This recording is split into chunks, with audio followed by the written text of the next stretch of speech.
राधे राधे प्यारे साथियों, welcome back to my YouTube channel the shorthand expert. देखिए आज के इस क्लास में मैं आपके लिए लगभग 800 से 900 शब्दों के करीब का मैटर लेकर आई हूँ, जिसकी कुल स्पीड होने वाली है 80 से 90 शब्द प्रति मिनट, जो आपको BSF ASI UP triple SC steno high court व अन्य प्रतियोगी परीक्षाओं के लिए बहुत ही हेल्पफुल होगा। तो आइए शुरू करते हैं अपना मैटर। Ready, start. आधुनिक काल में मानव जाति के समक्ष सबसे बड़ा प्रश्न मुंह बाए खड़ा है कि उसके लिए पर्यावरण का बचाव अधिक महत्वपूर्ण है अथवा विकास और प्रगति के नाम पर प्रकृति का विनाश, हरियाली का अंत, जल का अभाव और दूषित वातावरण का विस्तृत होते जाना अधिक महत्वपूर्ण है। आज भौतिक विकास के नाम पर मानव अपने क्रियाकलापों द्वारा अपने तथा अन्य प्राणियों के जीवन के लिए आवश्यक प्राकृतिक संसाधनों को नष्ट कर रहा है। यदि यही हाल रहा तो एक दिन पृथ्वी से मनुष्य एवं अन्य जीव जंतुओं का अस्तित्व ही समाप्त हो जाएगा। आज विश्व भर में प्रदूषण की समस्या इतना भयंकर रूप धारण कर चुकी है, जो सर्वभक्षी दानव की तरह मनुष्य जाति और अन्य प्राणियों को निगल जाने को तैयार है। इसी खतरे के प्रति चिंता व्यक्त करने के लिए स्टॉकहोम नामक नगर में विशाल सम्मेलन हुआ। उससे विश्व भर में पर्यावरण संरक्षण के संबंध में जागरूकता उत्पन्न हुई। वहां की प्रकृति प्रेमी जनता ने एक विशाल वृक्ष को काटने से रोकने के लिए भाषण आंदोलन चलाकर सफलता प्राप्त की। प्रशासन भूमिगत रेलवे स्टेशन तक सड़क बनाने के लिए उस वृक्ष को काटना चाहता था। एक ओर प्रशासन के कठोर कानून थे, दूसरी ओर सारी सरकारी ताकत थी। इसका सामना करने के लिए सारा शहर अपने दृढ़ संकल्प के साथ इकट्ठा था। आखिरकार सरकार को झुकना पड़ा। अब स्टॉकहोम वाले वहां आने वाले विदेशी पर्यटकों को बड़े गर्व के साथ वह वृक्ष दिखाते हैं। इसी सफलता पर पर्यावरण संबंधी पहला विश्व सम्मेलन भी वहीं आयोजित हुआ।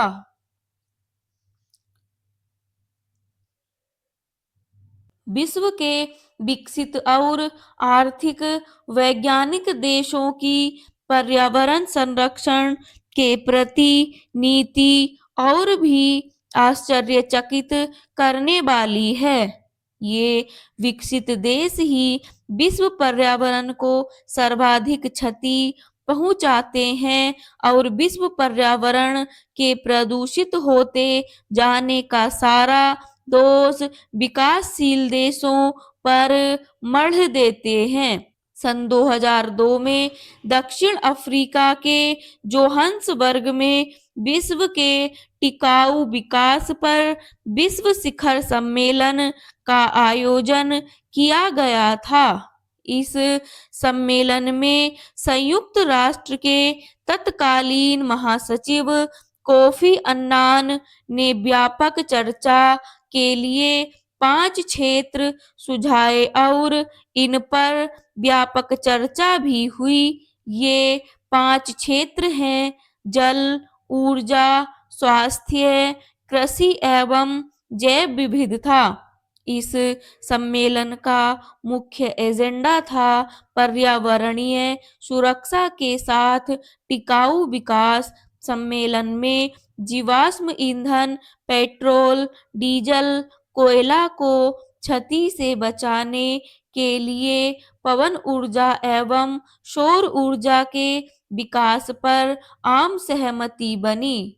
इसके अतिरिक्त सर्वसम्मति से यह भी तय हुआ कि पृथ्वी के सभी संसाधनों के संरक्षण का प्रयास 2005 तक शुरू कर दिया जाएगा तथा पृथ्वी को बचाने के लिए आने वाले व्यय का वहन विकसित देशों द्वारा किया जाएगा।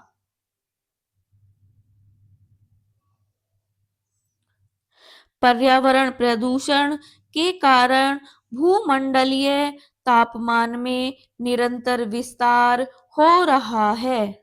2008 के मध्य बैंकॉक में क्योटो प्रोटोकॉल की समीक्षा के लिए आयोजित एक सम्मेलन में लंबी बातचीत के बाद सहमति बनी कि सन 2015 तक कार्बन उत्सर्जन की वृद्धि पर अंकुश लगाने तथा 2050 तक उत्सर्जन में पर्याप्त मात्रा तक कटौती की आवश्यकता है। सम्मेलन में यह भी निर्णय लिया गया कि सन 2009 में कोपेनहेगन, स्वीडन में नई संधि का मसौदा रखा जाएगा, जो सन 2012 के बाद क्योटो संधि का स्थान लेगा।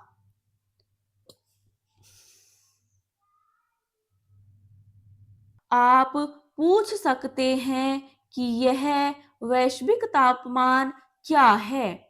सामान्य रूप से पृथ्वी का तापमान स्थिर रहता है। यह स्थिति सूर्य से आने वाले ऊष्मीय विकिरण तथा पृथ्वी से परावर्तित होने वाली ऊष्मा के मध्य संतुलन से बनती है। विगत कुछ वर्षों में ऊष्मा के अवशोषण और परावर्तन की प्रक्रिया में ऊष्माशोषी गैसों में वृद्धि होने के कारण असंतुलन की स्थिति बन गई है।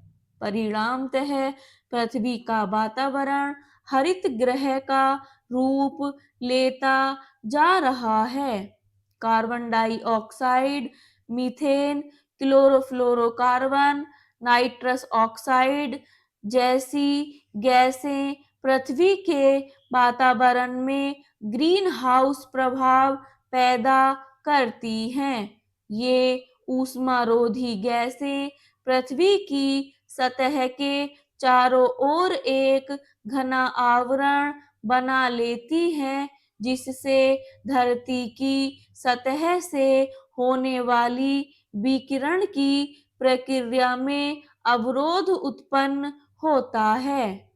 फलतः पृथ्वी के तापमान में वृद्धि होती है। विशेषज्ञों के अनुसार 2100 तक विश्व का तापमान विनाशक स्थिति तक बढ़ सकता है। इस प्रकार आगामी कुछ दशकों तक तापमान में वृद्धि तथा ओजोन परत क्षरण दोनों भयावह समस्याओं से जूझना पड़ सकता है। Bram stop.